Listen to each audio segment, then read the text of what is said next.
빌립보서 2장 12절에서 18절까지입니다. 그러므로 나의 사랑하는 자들아, 너희가 나 있을 때뿐 아니라 더욱 지금 나 없을 때에도 항상 복종하여 두렵고 떨림으로 너희 구원을 이루라. 너희 안에서 행하시는 이는 하나님이시니 자기의 기쁘신 뜻을 위하여 너희로 소원을 두고 행하게 하시나니 모든 일을 원망과 시비가 없이 하라. 이는 너희가 흠이 없고 순전하여 어그러지고 거스러지는 세대 가운데서 하나님의 흠없는 자녀로 세상에서 그들을 가운데 빛들로 나타내며 생명의 말씀을 밝혀 나의 다름질도 헛되지 아니하고 수고도 헛되지 아니하므로 그리스도의 날에 나로 자랑할 것이 있게 하려 함이라. 만일 너희 믿음의 제물과 봉사 위에 내가 나를 관제로 드릴지라도 나는 기뻐하고 너희 무리와 함께 기뻐하리니 이와 같이 너희도 기뻐하고 나와 함께 기뻐하라. 아멘. 아멘. 예, 오늘은 본문의 말씀을 통해서 너희 구원을 이루라, 사도 바울이 권면하는 말씀을 보기를 원합니다. 여러분, 우리가 언젠가는 주님 앞에 서는 날이 있을 겁니다. 그 서는 날이라고 하는 것은 이 땅을 떠나서든 혹시 정말 축복된 일이지만 우리가 이 땅에 살아있는 그 순간에 주님이 오실 수도 있는 것이고요. 근데 올 때는 순서로 옵니다. 순서대로. 여기 보면 이제 우리가 연세별로 다 온 순서가 있죠. 그런데 갈 때는, 다시 말하면 이 세상을 떠나서 주님 앞에 갈 때는 순서가 없다라고 하는 거죠. 나이를 먹든 나이를 먹지 않든 여러 가지 이유로 인해서 세상을 떠나 하나님 품에 가는 우리 주변의 영혼들을 많이 봅니다. 그런데 특히 크리스찬으로서 또는 우리가 내세에 대한 어떤 하나님에 대한 창조주에 대한 그런 생각과 그런 마음들이 있는 분들을 가만히 이렇게 보면 하나님께서는 우리가 주님 앞에 서는 날에 우리를 평가하시는 날이 있다라고 하는 것이죠. 그래서 예수 믿지 않고 죽은 영혼들은 심판과, 예수 믿고 또 주님 앞에 나간 영혼들은 구원과, 이래서 천국과 구원으로, 심판으로, 천국과 지옥으로 나눠지며 나아가 또 믿는 성도들에게도 하나님이 세우셔서 그의 삶을 통해 돌아보면서 상급을 주신다라고 하는 거예요. 그래서 구원이라고 하는 것은 단순한 문제가 아닙니다. 단순한 어떤 미래적인 사건이 아니고 현실 속에서부터 계속해서 이어지는 사건이 되어야 되는 것이고, 그것이 마지막에 가서는 열매 맺는 것이 우리가 하나님 앞에 서서 상급을 받는 것을 의미하는 것이죠. 아프리카 우주에서 병원을 운영하며 의료 선교를 하는 의사 선생님이 한 분 그 선교 잡지에 그런 글을 올렸습니다. 어느 날 흑인 청년이 밀림에서 나무를 베다가 잘못해가지고 심하게 발등을 찍었어요. 다시 말하면 빈 거죠. 여러분, 그 낫 같은 거 한국에서 쓰던 낫도 이렇게 기역자로 되어 있지 않습니까? 이게 이제 배를 잡고 이렇게 치다 보면 이게 앉아서 하는데 이 발이나 발목을 많이 다쳐요. 그래서 시골에 있던 사촌 형님들이 병원에 가끔 그 농번기가 되면 그런 걸 보게 됩니다. 그리고 이제 심하게 발등을 이제 이렇게 비어서 피가 철철 나니까 어떻게 했냐면 이 친구가, 젊은 친구가 그 나뭇잎 있지 않습니까? 밀림에 나뭇잎이 많죠. 아프리카에. 나뭇잎으로 막 그냥 줄기로 싸가지고 그 아픈 발을 가지고 거의 10km가 된다고 그래요. 이 선교사님 운영하는 병원은 시내였다고 하는데 거기를 달려간 겁니다. 그냥 무조건 시내로 가서 병원이 보이니까 그걸로 올라간 거예요. 나뭇잎을 풀어보니까 정말 심하게 발등을 많이 비었어요. 심하게 비어서 거의 뼈까지 나올 정도로, 보일 정도로 심하게 비었습니다. 그래서 응급 처치를 하고 이제 꼬매고 있는데 한두 시간 후에 누가 왔냐 봤더니 어떤 흑인 연세 드신 분이 땀을 뻘뻘 흘리면서 그 여자분이 병원에 찾아온 거예요. 그래서 누구시냐고 그랬더니 우리 아들이 여기 발이 다쳐서 온 것 같다고. 그래가지고는 어떻게 여기까지 찾아왔냐, 10km나 되는 거리를 병원이 많이 있는데 어떻게 우리 병원인 줄 알고 찾아왔냐 그랬더니 선교사님 말 거기에 뭐라고 썼냐면 내 아들의 피자국을 보고 따라왔다, 그렇게 얘기한 겁니다. 피를 많이 흘렸기 때문에 피가 이제 묻으면서 피를 흘리면서 왔기 때문에 아마 그 밀림에서부터 이 도시까지 있는 그런 그 병원까지 찾아온 것이죠. 그래서 아들의 핏자국을 보고 찾아왔습니다라고 하는 소리에 선교사님은 정말 큰 무슨 망치로 머리와 가슴을 맞는 듯한 느낌을 받았대요. 아, 그래, 내가 선교사고 또 섬긴다고 봉사하면서 이렇게 아프리카까지 와가지고 의사였던 분이 이렇게 사역을 하지만 과연 내 삶이 날마다 예수님의 십자가를 바라보고 따라가는 그런 삶인가? 주님의 그 핏자국을 보고 날마다 내가 주님을 섬기고 있는가?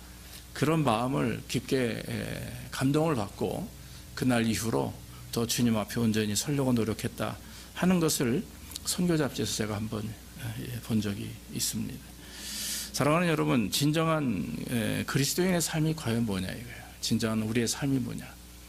그저 부족한 것 기도하면서 풍요롭기를 원하고 또 잘 되기를 원하고 우리 아이들 잘 성장해서 정말 이 세상에 빛 역할하고 소금 역할하고 또 그들이 우리보다 더 풍요롭고 또 정말 신앙 좋은 아름다운 삶을 살기 원하고 이런 우리의 기도 제목이 무에서 유, 안 되는 것에서 잘 되는 것, 부족한 것에서 풍요로운 것, 이렇게 우리가 신앙생활하며 기도생활하는 경우가 참 많이 있습니다. 뭐 저도 그렇고 여러분들도 그럴 것입니다.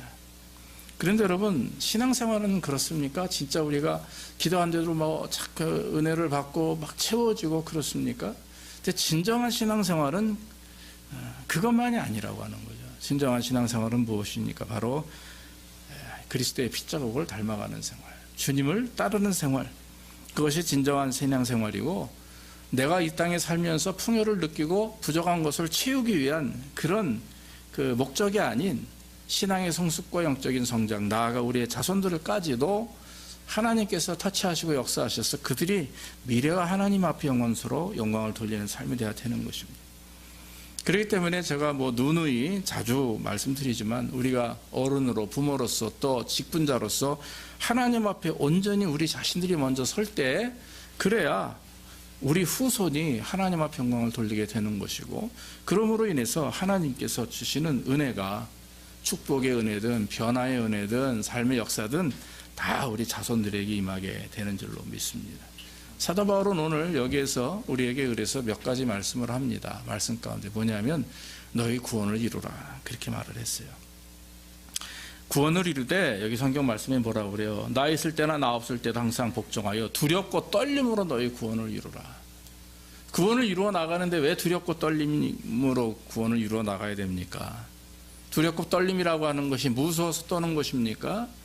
그것이 아닐 것입니다. 최선을 다하며 애타며 내 부족함과 나의 그 연약함을 깨닫게 되면 애통해야 하는 것이고 또 나의 그 삶의 뒷모습을 보면서 참 죄와 또 변화되지 않는 모습들을 보면서 또 가슴 아파하고 그러면서 한 발자국 한 발자국 나 자신을 말씀으로 복종시키고 나가는 것이 두렵고 떨림으로인데 사도 바울이 그걸 경험했기 때문에 그래요. 사도 바울이 그런 신앙을 했기 때문에 생활을 했기 때문에 매 순간마다 진지하게 하나님 앞에 정말 온전히 나아가기 위해서 애쓰고 땀 흘리고 또 고통과 고난을 받았기에 그런 두렵고 떨림이라고 하는 말을 사용했다라고 하는 것이죠. 여러분 마지막 우리가 신앙생활하는 목적은 다시 말씀드리지만 주님 만나는 그 순간까지 온전한 자로 거룩한 자로 하나님의 자녀다운 모습으로 그것을 계속해서 이루어 나가기 위해서 나아가는 것입니다. 여러분 우리가 종종 그런 얘기해요. 옛날에 나 황금송아지 있었다. 아 옛날에 저는요 이런 체험을 했습니다. 이런 경험을 했습니다. 이런 성령의 은혜를 경험했고 이런 영적 체험을 했습니다. So what? 그럼 지금은 어떠냐 이거예요. 지금은 옛날가 내가 뭐 이랬고 저랬고 과거 지사 다 필요 없는 거죠. 현실 지금 나의 삶이 정말 하나님의 인도하심에 순종하며 사는가? 그걸 여러분 우리가 돌아봐야 돼요. 아마 지금 여러분들이 나는 감사하게도 계속 그걸 유지하고 있습니다. 이렇게 생각하시는 분들은 감사한 일이에요. 축복스러운 일입니다. 그러나 보통 우리는 마음에 그렇지 못해요. 그래서 여러분, 우리는 뒤를 돌아보지 말라는 말의 말씀도 마찬가지로 과거를 돌아보지 말고 예전에 있던 일은 전혀 관계없는 일입니다. 하나님은 과거에 무슨 일을 했든지 하나님은 일부러 잊어버리시는 분이에요. 그러니까 우리가 여러분 과거에 잘못했던 거, 우리가 또 반면에 잘했던 거, 그거 자꾸 돌아보면서 그걸 회상하고 집착하고 거기에 신경 쓰지 마십시오. 현실 지금 이 자리, 9월 4일 2022년 지금 이 시간 11시 29분에 지금 나는 어떤 자인가, 이거를 여러분 돌아봐야 됩니다. 13절에 보면 너희 안에 생하시는 이는 하나님이시니 자기의 기쁘신 뜻을 위하여 너희로 소원을 두고 행하게 하신다. 이것은 과거가 아니라 지금 현재 이 시간 하나님께서 내 안에 하나님의 기쁘신 뜻을 가지고 우리로 하여금 하나님의 뜻 안에서 아름다운 것들을 이루어 나가시도록 역사하신다라고 하는 것입니다. 그러므로 여러분, 날마다 우리는 이루어가야 되는 거예요. 날마다 한 발짝 한 발짝 스텝 바이 스텝으로 한 계단 한 계단 올라가는 것이 신앙생활이고 구원을 이루어 나가는 생활입니다. 어떤 분은 그렇게 질문할 수가 있어요. 우리 옛날에 다 구원 받았는데 뭔 소리냐? 예, 구원의 여정은 3단계입니다. 과거에 구원받은 거, 현재에도 구원을 이루어가고 있고, 미래는 계속해서 앞으로 구원을, 여러분들 미래적인 구원이 있는, 그래서 과거적 구원이 있고 현재적 구원이 있고 미래적 구원이 있는 것입니다. 이 땅에 예수님께서 오셔서 우리를 십자가에 죽으시고 구원하셨어요. 그래서 뭐라고 말씀하십니까? 주를 믿는 자마다 멸망치 않고 영생을 얻게 하려 함이라 그랬습니다. 나를 영접하는 자는, 나를 영접하는 자, 그 이름을 믿는 자들에게는 하나님의 자녀가 되는 권세를 주셨다. 요한복음 1장 12절에도 그랬고 3장 16절에도 우리가 잘 아는 그 말씀이 있죠. 그래서 여러분, 이와 같이 칭의라고 하는 것은 예수를 믿음으로 말미암아 얻게 되는 의롭다 하심이에요. 의롭다, 내가 의로워졌다가 아니라 나는 부족하지만 의롭다고 하나님이 나를 그렇게 보신다 하는 거예요. 죄가 많지만 만약에 우리 딸이 잘못을 했어요. 자, 그 잘못은 있지만 내 딸이다 너는 날 계속 불러주는 거. 잠깐 잘못했다고 쫓아낼 수 있는 겁니까? 막말 호적의 이름을 팝니까? 안 그래요. 잘못한 거 돌이키면 그만이고, 그러면 아빠가 또 이해하고 용서하는 거죠. 마찬가지로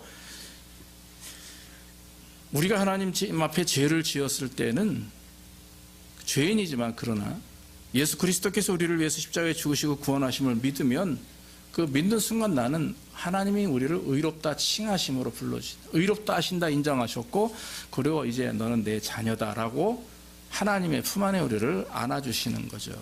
예. 그래서 여러분, 이제는 우리는 하나님의 품 안에 있는 하나님의 자녀의 삶을 살아야 되는 것입니다. 여러분들이 대학교에 갔으면 그 학교, 어느 학교든 그 학교의 학생 라이센스가 있는 한, 아이디가 있는 한 그 학생 신분을 가지고 살아가는 거예요. 마찬가지. 우리는 천국 시민의 시민권이 있어요. 영적 시민권이 우리에게 다 있습니다.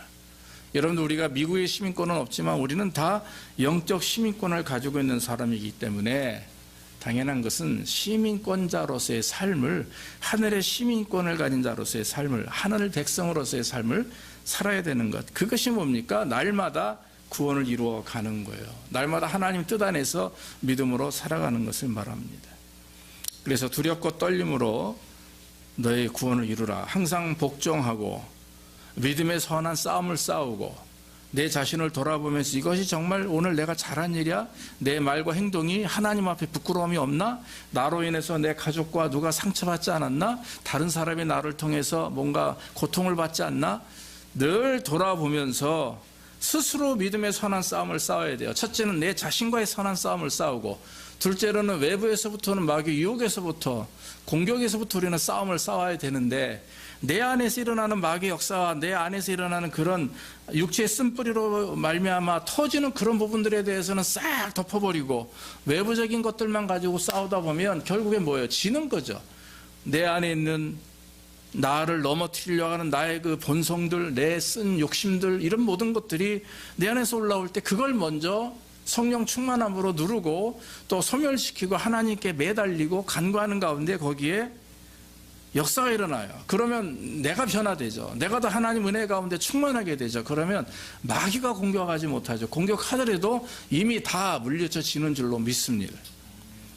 예. 그래서 여러분, 그런 삶이 구원을 이루는 삶이라고 하는 것입니다. 그래서 두렵고 떨림으로 구원을 이루라, 그렇게 말씀을 했어요.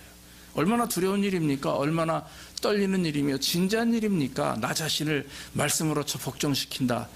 근데 사도 바울은 그걸 진작 경험하고 있기 때문에 이렇게 고백할 수가 있는 거지만 우리는 그렇지 않습니다. 그렇기 때문에 저와 여러분들이 늘 마음속에 하나님 앞에 생각만이 아니라 정말 매 순간마다 피토하는 그런 고통이 있을지라도 주님 앞에 서려고 노력하는 모습이 돼야 되는 것이죠. 원망과 또한 시비가 없이 하라 그랬어요. 모든 일에 원망과 시비가 없이 하라. 이것은 우리가 사회생활을 하면서 이루어지는 공동체 안에서의 문제라고 저는 생각이 됩니다. 구원을 이루어 나가면서 더불어 행하는 이 부분이 뭐냐면 원망과 시비가 없이 하는 것이죠. 원망과 시비가 없다라고 하는 말은 흠이 없고 점이 없고 정결하라, 이런 뜻입니다. 그러니까 여러분, 사람들이 우리를 원망하거나 사람들이 시비를 건다거나 또 내 안에서 나 스스로 원망함이 결국 내 주변에 있는 사람들, 가까운 내 가족, 자녀 나아가서 점점점 넓혀지는 거죠. 자, 그 원망이 누구로부터 오는 겁니까? 원망은 뭐 단순하게 마귀가 주는 것이다. 예, 그렇습니다. 맞습니다. 그런데 내 스스로 안에 있는 나의 죄의 본성에서부터 나오는 거예요. 원망의 근원은 욕심입니다. 왜냐하면 왜 나에게 만족을 주지 않아? 왜 나에게 기쁨을 주지 않아? 왜 내게 할 것을 당신은 하지 않아? 왜 사람들은 나를 그렇게 쳐다볼까? 사람들은 나를 왜 그렇게 인식할까? 결국에는 그 문제가 어디서부터 하면 보던 것이 내 안에 있는 나의 욕심과 어떤 교만함, 좀 더 나아가면, 그래서 여러분, 중요한 것은 내 스스로가 하나님 앞에 거룩한 자로 흠이 없고 순전하며 어그러짐이 없어야 된다라고 하는 거예요. 이 어려운 말씀입니다. 흠이 없고 순전하며 어그러짐이 없다. 그래서 제가 그걸 보니까 세 가지, 흠이 없다라고 하는 건 뭐니까 삶 속에서 허물을 찾아내기 어려울 것, 책망받을 것이 어려운 것을 말해요. 순수한 것, 정직한 것을 말합니다. 공정하고 정의로운 것을 말합니다. 다른 이들에게 인정을 받는 것을 말합니다. 흠이 없어요. 흠이 없고 순전하며 어그러짐이 없다라고 하는 말은 구약의 이스라엘 백성들이 하나님 앞에 양을 제물로 드릴 때에 그것을 보고, 그 어린 양이 그렇게 깨끗하고 거룩한, 정말 깨끗하고 아무런 문제가 없는 것을 하나님 앞에 드리거든요. 그 순전하다는 말은 혼합물이 없는 것입니다. 섞인 것이 없는 것입니다. 여러분, 포도주나 밀크에 물을 타면 어때요? 이상해지죠. 불순물이 없는 것을 말합니다. 정금이라고 했습니다. 순수한 100% 금인데 만약에 그 안에 다른 불순물이 끼면 문제가 되는 거죠. 그럼 14K가 되고 18K가 되고 점점 금의 순도가 낮으니까 값어치도 떨어지는 거 아닙니까? 순전한다라고 하는 것은 또 절대적인 성실함을 말합니다. 이름값을 해야 된다, 저는 이런 말씀을 드리고 싶어요. 목사면 목사다운 이름값을 해야 돼요. 집사면 집사다운 이름값을 해야 되고, 안수집사 장로면 안수집사 장로다운 이름값을 해야 돼요. 교회 앞에, 하나님 앞에, 교회 앞에, 하나님 앞에, 또 나아가 사람들 앞에. 근데 우리가 그것을 하지 못하기 때문에, 목사인 저도 그것을 제대로 하지 못하기 때문에 교회가 세상 사람들에게 손가락질의 대상이 되는 거죠. 또한 어그러짐이 없어야 된다. 어그러짐이라고 하는 것은 희생 제물을 표현할 때 사용하는 말입니다. 전체가 다 상처도 없어야 되고, 어디 깨진 부분이나 어디 어떤 뒤틀어진 부분이 없어야 됩니다. 성도의 어그러짐이 없다라고 하는 것은 시험을 잘 견디고 하나님을 온전히 예배하며 나아가 산 제물로 자신을 드리는 것. 여러분, 산 제물은 뭡니까? 저와 여러분들이 살아있는 상황에서 하나님의 제물이 되는 거예요. 그래서 개역개정에서는 산 제물, 개역성경에서는 거룩한 산 제사로 드리라 그랬는데 동일한 말입니다. 여러분, 그 구약의 제사에서는 어때요? 제물이 죽어야 돼요. 그렇죠? 죽어야 돼요. 성전에 갖고 왔는데 제물이 살아있는 걸 가지고 와서는 이제 제사장이 죽이지 않습니까? 그래서 자기 그 제물을 죽여서 번제로 사용하죠. 현대는 어떻습니까? 예수 그리스도 때문에 우리가 구원 받았기 때문에 이제는 살아있는 재물이에요. 영적 살아있는 재물. 육신은 죽어야 되죠. 육체의 소욕과 모든 것들은 죽어야 되나 영은 살아야 돼요. 영이 죽은 상태에서 예배드리면 그 예배가 전달이 안 되죠. 하나님이 영이시니까 하나님은 영이고 우리도 살아있는 영이 돼야 이 영혼이 딱 맞는데, 하나님은 살아계신 영인데 나는 죽어 있어요. 근데 내가 죽어 있는 상태에서 예배를 드려요. 영이 죽었는데 어떻게 하나님께 영광이 됩니까? 무슨 말씀이 이해가 되시죠? 그래서 우리는 늘 하나님을 예배할 때 온전히 정말 하나님 앞에 영광을 돌리며 하나님을 기쁘시게 하는 상황에서 예배를 드려야 된다라고 하는 거죠. 그래서 여러분, 예배학을 이제 어떤 그 학자들이나 목사님들은 그런 얘기를 하더라고요. 예수 믿지 않는 사람들 왜 우리가 초청 예배 드리잖아요, 이렇게. 그래서 전혀 교회를 모르는 분들 이제 모셔놓고 예배를 드리면 하나님이 그 예배를 받으셨다. 그리고 뭐 이 시간에 예수 믿는 사람 손 들어보시죠. 그러면 막 벌떡 순간이 이제 은혜를 받고 감동을 받으면 번쩍 손을 들여. 그럼 구원받았다고 박수치고. 이거 조심하라는 거예요. 그렇게 단순하게 한순간에 너 구원받았으니까 천국 간다. 단순해 한순간에 앉아서 예배 드렸으니까 너는 하나님 예배를 받으셨다. 그렇게 말할 수 없다. 왜냐하면 진지하게 따지고 보면 너무 하나님을 값싼 것으로 우리가 평가해서 그렇게 행동할 수가 있다고 하는 거죠. 그래서 여러분, 예배는 중요한 것입니다. 예배는 거룩한 것입니다. 예배는 정말 내 몸과 영혼을 다해서 드려야 하나님이 기뻐하시는 예배가 됩니다. 몸뚱아리만 여기 와 있고 머리와 생각은 다른 데 가 있다면 그 예배는 하나님이 기뻐하지 않는 예배가 되는 것이죠. 마지막 한 가지 더 말씀은 너희도 기뻐하고 나와 함께 기뻐하라 그랬어요. 여러분, 진정한 하나님의 자녀로서 우리가 거룩한 삶을 살면서 날마다 구원을 이루고 원망과 시비가 없이 살아가면서 마지막에 이제 우리 안에 우리가 놓쳐서는 안 될 게 있는데, 그게 뭐냐면 기뻐하는 겁니다. 기뻐하는 거, 조이하는 거죠. 조이. 17절에 만일 너의 믿음의 재물과 봉사 위에 내가 나를 관제로 드릴지라도 나는 기뻐하고 너희 무리와 함께 기뻐하리니 그랬어요. 그 얘기는 단순히 쉽게 말하면 바울이 믿음을 위해서, 믿음으로 그리스도를 위해서 성도들에게 복음을 증거하면서 환난과 고통과 심지어 순교당하는, 희생당하는 일이 있다 할지라도, 재물이 된다 할지라도, 관제가 재물이에요. 재물이 된다 할지라도 나는 너희들로 인해서 기뻐한다 이거예요. 그러면 영원토록 너희들을 위해서 헌신하고 봉사할 것이며, 나아가 하나님뿐만 아니라 믿지 않는 자들, 죽어가는 영혼을 향해서 나는 영원토록 끝까지 복음을 증거하겠다 하는 바울의 각오죠. 여러분, 주님을 위해서 우리의 삶을 제물로 바치고 두렵고 떨림으로 우리가 구원을 이루고 또 원망과 시비가 없이 늘 주님의 뜻 안에 살아갈 때 하나님이 우리에게 주시는 은혜가 있어요. 그게 뭐냐면 기쁨이라고 하는 것입니다. 예수님께서 우리에게 주시는 기쁨은 우리의 원하는 것, 우리가 받고자 하는 것을 다 채워졌을 때 주시는 기쁨이 아닙니다. 그 기쁨은 우리가 알다시피 세상이 주는 기쁨과 달라요. 영원한 기쁨이 있고 제한적이지 않습니다. 물질은, 건강은, 또 어떤 자녀의 잘됨은 그때가 우리에게 은혜가 되고 기쁨이 되죠. 그러나 여러분, 그거는 어느 순간 또 돈 떨어지면 기쁨이 상실돼요. 건강을 잃으면 또 기쁨도 상실되고, 자녀가 자라다가도 말썽 피면 또 기쁨이 상실돼요. 그러나 주님이 주시는 진정한 기쁨은 영원하다라고 하는 것입니다. 은혜 받아서 좋았는데 한 주간 지나니까 이상해요. 마음이 또 다 힘들어요. 괴로워요. 그러면 그건 여러분, 과연 하나님이 주시는 기쁨을 붙들었느냐 하는 거예요. 그래서 여러분, 우리는 매 순간마다 하나님이 주시는 기쁨을 소유하고 그 기쁨을 유지하기 위해서 우리는 집중하는 거예요. 주님 앞에 집중하고 매사에 하나님 영광을 돌리게 애쓰는 것이죠.